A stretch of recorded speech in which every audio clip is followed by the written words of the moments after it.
Claims that the formations that gave the illusion.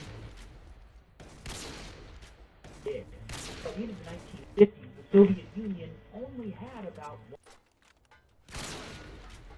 whereas the Americans, fooled by the illusion, had built.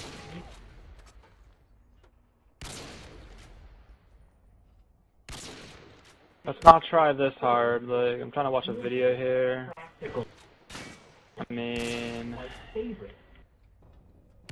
and I'm trying to watch a video. Yo, what's up, dude?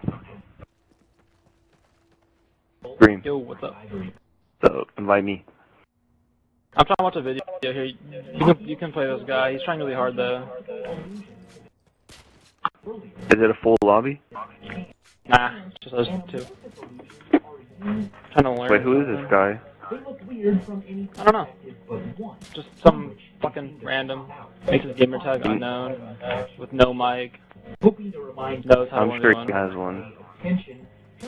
Obviously, he has a mic. He's just one of those nerds. You know those nerds. Can you get us in a 1v1 lobby? I just want to talk shit to people.